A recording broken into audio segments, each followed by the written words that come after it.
Welcome to the second session of our Research Success Series. I'm excited to be able to provide this series again this semester. We've done it in the past, and I hope and trust that it's a help to those who join us. And what we aim to do is just take different aspects of the research process and just expound upon them a little bit, show you some tips and tricks that will hopefully help you out as you have research papers or projects that you do. Alejandra is joining me in this session, and about halfway through or so, I'll turn it over to her and she'll show you some very important ways to access resources beyond the library. And my name is Adam Keim. I'm a reference and instruction librarian here at Tarleton, the Stephenville campus. And I want to let you know and encourage you that the librarians here, the library at Tarleton, exists to help you in any way that we can, connect you with resources, information, almost anything academically. If you need help, never hesitate to reach out to us. I'm going to go ahead and share my screen so you can see what I'm doing. And this session is being recorded, so it can be accessed at a later time.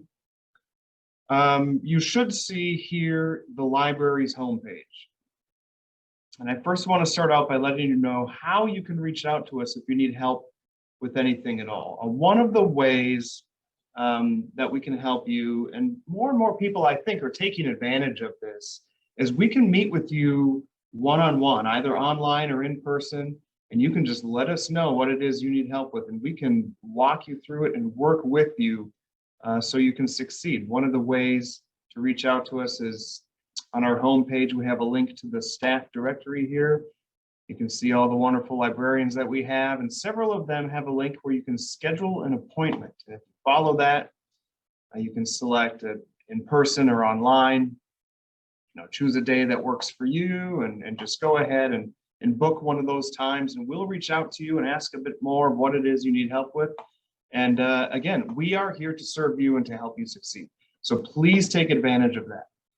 All right, so the topic of today is searching beyond the library. As a Tarleton student or faculty member or staff member, we have a lot of great resources that we provide for you, that you can come into the library and on our website, access those resources. But you might find yourself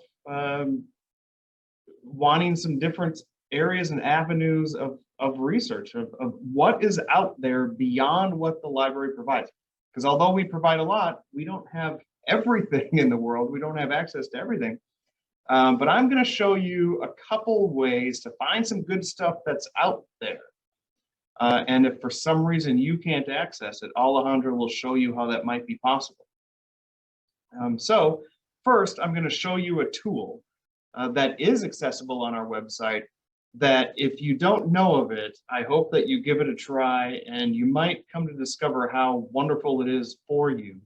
On our website, if you click on research on the right-hand side and go down to LibKey Suite, there's a tool that you can plug into your browser, and it will really help you. So if you go down to LibKey Nomad, I'm going to show you how to, it's a very quick install. If you click LibKey Nomad,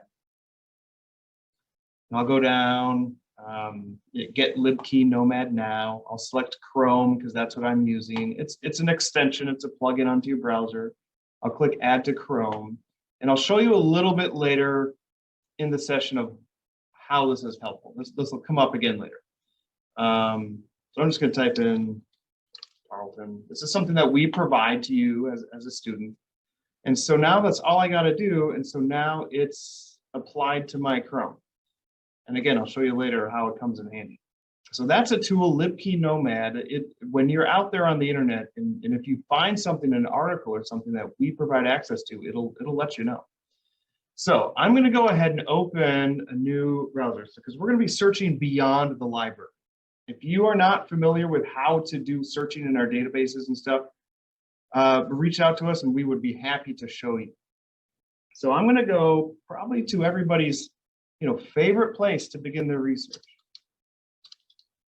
You may have heard your professors already tell you many times, do not use Wikipedia. Okay, well, here's what they mean by that.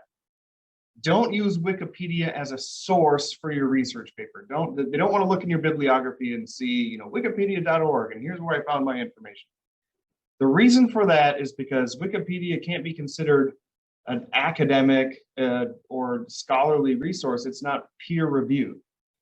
Theoretically, anybody can post anything on a Wikipedia article, and so you just can't know for sure if it's good, solid information. But here's how you can use something like Wikipedia to your advantage and use it in a scholarly way. So I'm just going to go ahead and just type in a random thing here. Say you're doing the paper on butterflies, and you're starting at Wikipedia because you just want a good starting place of gathering some information, and you come across an article like this, and you're looking at it and you're like, wow, this is great. This might be the best butterfly information there is out there. And you're just learning all sorts of stuff, and you would love to incorporate this information into your paper, but your professor told you can't cite Wikipedia. So what do? You might have seen this icon pop up here. This is LibKeyNomad at work. I'm somewhere in the internet that it has found something on this page that we do provide for you. A great way to use Wikipedia, here's where it's really helpful to you as a scholarly student. The people that are posting this information on this article should be citing where they got it from. And if you scroll down, a good article on Wikipedia will have all of these references here of a bunch of scholarly sources. So that's how you can find what is out there. You can read a Wikipedia article, go to the bottom and see where it came from. Now, this might be, the perfect article for you. And all of these icons here is LibKeyNomad. And it is identifying of what Tarleton articles we provide full text for that you can click on. So if I click download PDF, it goes through Tarleton to provide access to this scholarly article. I found it on Wikipedia, but when I'm writing my paper, I'm going to read through this article and use the information and cite this article in my paper. Your professor will see it, they'll be impressed, they'll say, wow, this person's really done really good research. You found it on Wikipedia, and there's nothing wrong with that at all. Finding it this way, this is not cheating, this is not plagiarism, it's smart research. Who cares how you find the information? The quality of what you're using is what matters. And you found it on Wikipedia. And this is just a good tip in general when you're doing research, is when you find a great article, and this is it's firing on all cylinders, this is perfect for your paper, but you just started the research process and now you only have one article, but maybe you need 15 more. Well, as you're reading the article, scroll down and see what your author is citing. And there are a lot more articles here. And you might search for these to see if you can find these in our catalog or elsewhere. And this is just a good tip to, follow your article's research to expand your own bibliography. That too is not cheating, it's smart research. And so I showed you how you can find good stuff even on Wikipedia. So when your professor says don't use Wikipedia, what they really mean is don't cite it in your paper. I say use it. It's a great place to start, even if you're not very familiar with something like me. I don't know anything about butterflies. I might go to Wikipedia to learn the basics first before digging deeper into something specific.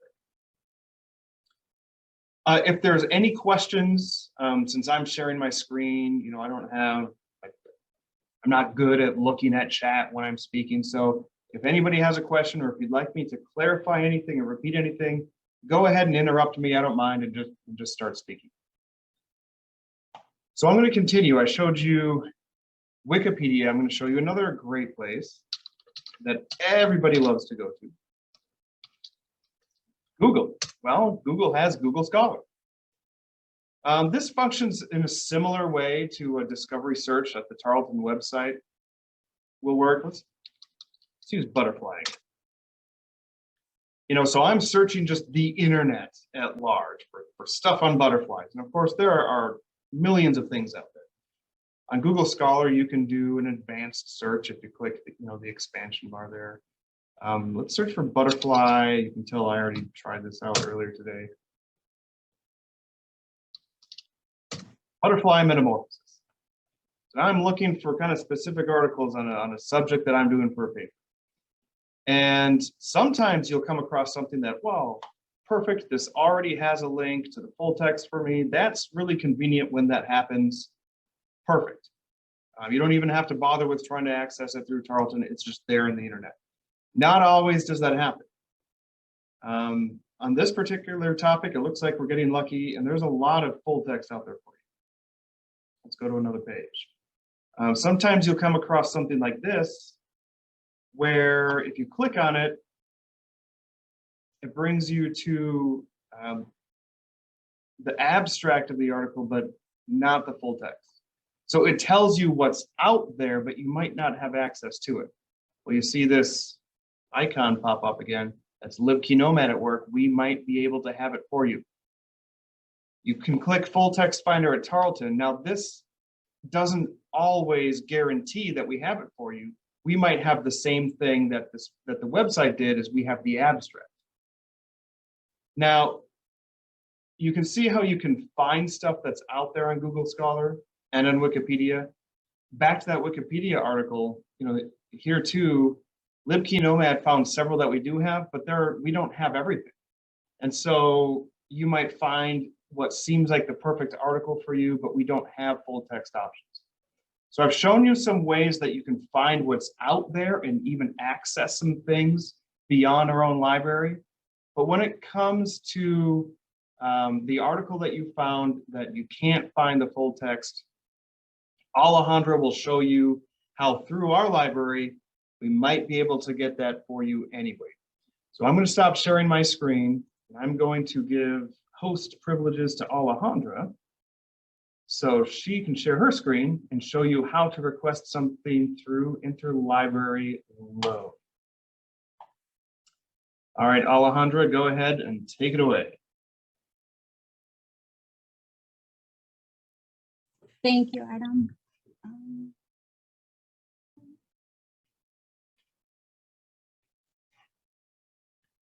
All right, so welcome to the Research Success Searching Beyond the Library. My name is Alejandra Moncada, and I'm the Interlibrary Loan Specialist. Thank you for coming today. I'm looking forward to talking to you about other resources you can use outside the library. I'm going to talk about Interlibrary Loan and Texture. I'm going to start talking first about Interlibrary Loan. It's a service to obtain materials that are not available in the library. And you can request books, journal articles, microfilms, videos, you name it. If you are a current Tarleton student, faculty, and staff, you may borrow or request materials. You may borrow up to 20 items in your account.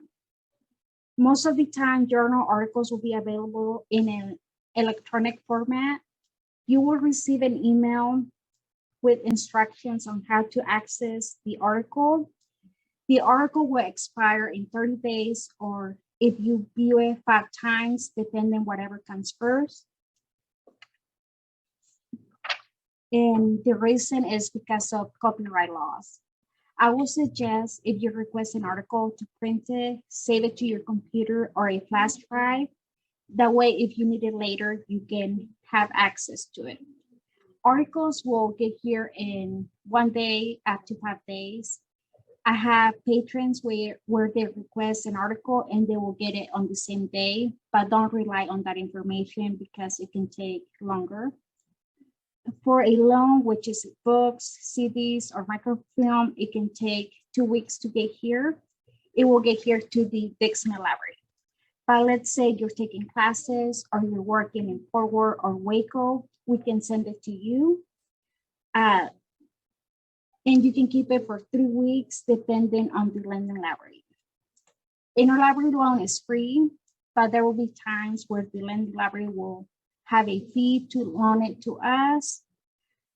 So we're going to send you an email asking if you're willing to pay, but I will try to find everything that is free before we can start looking for items that we had to pay for. Also, you're responsible for any damages that comes through the resources that you borrow through Interlibrary Loan. We have overdue fines for those as well. We charge $1 per day for anything that is overdue. So now I'm going to show you how you can access Interlibrary Loan. You can go here to the sidebar and under services click, or you can scroll down to Interlibrary Loan. I usually like to go right here. And then you can click on this green box or this link right here. We also have a guide right here. This is pretty much what I'm going to talk to you about, but for future references, if you want to come back, here are the steps on how to log in. And so you're going to use your internet password. So it will be your student ID, or if you're a faculty member, it will be what you use to log in.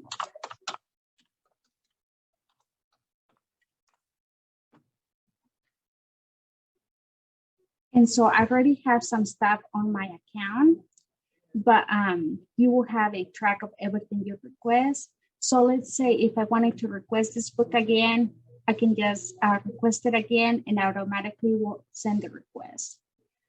So to create the request, you're going to go to this gray box right here and fill out the information. So for an article, it will be this one right here. If you want a book or something else, click loan and fill the information. The more information you give me, the better I can find your resources. Also, this is where you're going to let me know which campus you're at. So if you're at Fort Worth, click this one right here, or if you're in Waco, this will help me a lot as well. Not many people know about this, but you can search here as well. So let's say that you're looking for a book over George Bush Secret Service. So you can type in the keywords there. And this works with the database WorldCat. And so you can search and it will bring different books available. And if we have it in our collection, it will tell you that it's at Tarleton State University. And so let's say you found this book and you really want to use that for, I don't know, your research. You can click on it and you will have all the information available for this book. So you can copy and paste this to the request. So you can open another tab and create the request and copy the information. Also, you can go to WorldCat, go to our website, databases A through C, and go to the W, and this is where you're going to find WorldCat. And you can search here as well. So George W. Bush, Secret Service, and then press enter, and it will have all the books available. If we have it in our collection, it will have a Tarleton State University next to it. But let's say you want to get this one. You have all the information about the book. It will also tell you how many libraries have it available. And so, again, you can copy and paste the information. And so fill this out. Another cool thing about this, it has this number right here. If you plug in this number to your request, I know which book you want to get.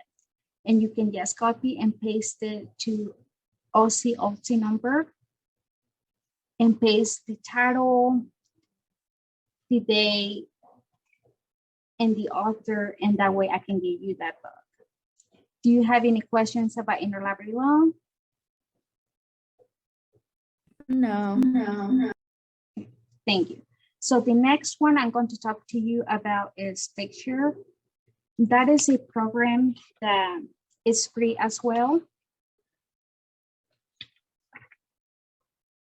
And so you have to register for this, and you will get a texture card. And pretty much you can go to other libraries in Texas and borrow material. And if you're a current Tarleton student, faculty, and staff, you may request a card, you can come to the circulation desk here at the Dixon Library, and we can fill one out the moment you're here. Also, you can do it online. How is it called? Sorry, the program? Texture cards. Sorry, that's not the one that needed to go. It's this one right here. Texture cards. Okay, I got you. Thank you. Yeah.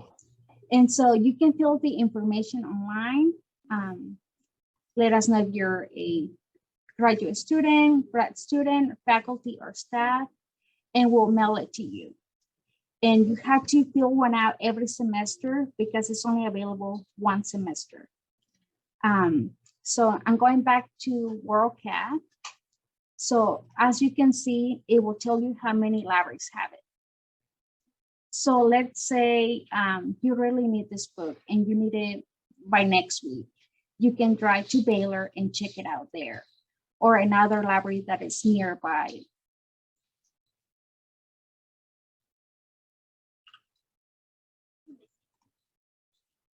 And also, if you go to this website, it's on our main homepage. You can click here and see all the libraries that are available. You can search by city. So let's say if you want to drive to Dallas, you can type in Dallas and see all the libraries available in that area. So that makes it easier to find libraries around your area. Or if you want to go to Waco as well, you can type in Waco and you can see all the libraries available. Here are all the libraries in Texas that will let you borrow stuff to texture cards. And so it's a great service. If you ever needed to use it, just come to us at the circulation desk and fill out a form or do it online. Do you have any questions about texture cards?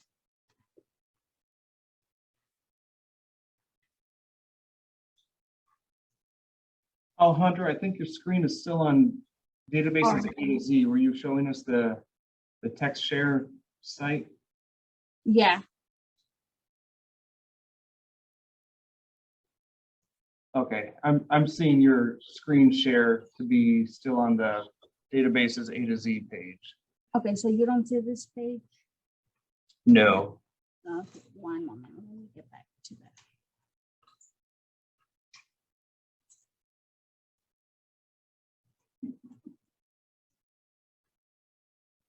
Okay, can you see the WorldCat? Yep. Yep. Okay. We can see the WorldCat now. Okay. Were you able to see the PowerPoint slide that I put up there? We were not. Okay. So let me. So here are. Can you see it now? No, I still see WorldCat. Okay.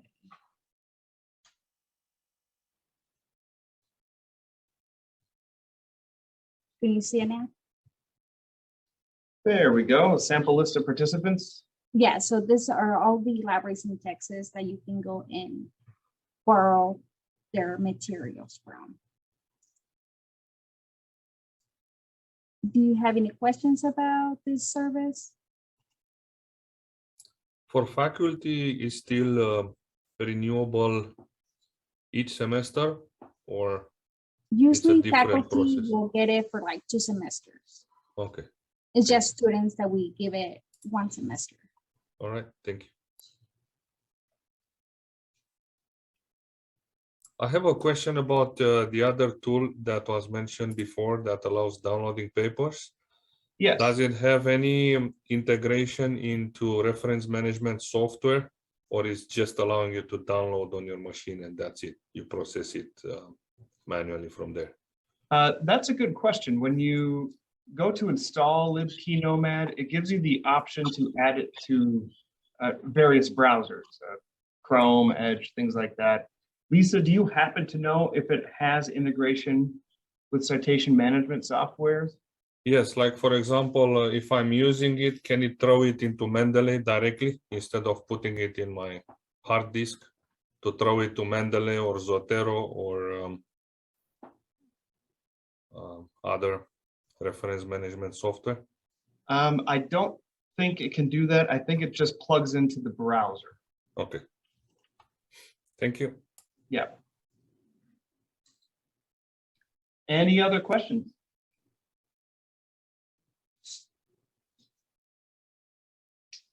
All right, everyone, thanks again for joining us today. I really appreciate it. You can go to our library's website and the calendar of events to see the other sessions in the Research Success Series.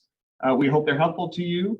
And again, never hesitate to reach out for help, and even let us know if you have ideas of ways that the library can help you that we might not even know of yet. So thank you so much.